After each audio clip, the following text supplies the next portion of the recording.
हातकणंगले तालुक्यातील तळसंदे ते नवे पारगाव रस्त्यादरम्यान पाराशर नगर इथल्या सुहास डोईजड यांच्या घरात राजू विलास कदम भाड्यानं राहतात. पती पत्नी शिक्षक उन्हाळी सुट्टीसाठी निपाणीला गेले होते. ही संधी साधून चोरट्यांनी कदम यांच्या घराचं कुलूप तोडून घरातील तिजोरीमधील रोख 8,000 रुपये लंपास केले. दुसऱ्या गल्लीत राहणाऱ्या तानाजी विलास जाधव हे नातेवाईकांचं निधन झाल्यानं ते कुटुंबासह कोडोलीला गेले होते. त्यांच्याही घरातील 5 तोळ्याचे दागिने चोरट्यांनी लांबवलेत. त्यानंतर चोरट्यांनी जाधव यांच्या घरामागे कृष्णात शंकर साळुंखे यांच्या घराकडे मोर्चा वळवला.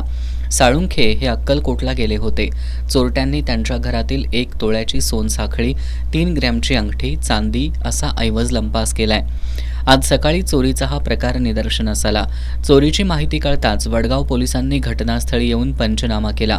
श्वान पथक आणि ठसे तज्ज्ञांनाही पाचारण करण्यात आलं होतं. चोरट्यांनी तिन्ही घरातून सुमारे 6.5 तोळे दागिने आणि रोकड लंपास केली आहे. चोरट्यांनी एकाच वेळी 3 घरं फोडल्यानं परिसरात खळबळ उडाली आहे.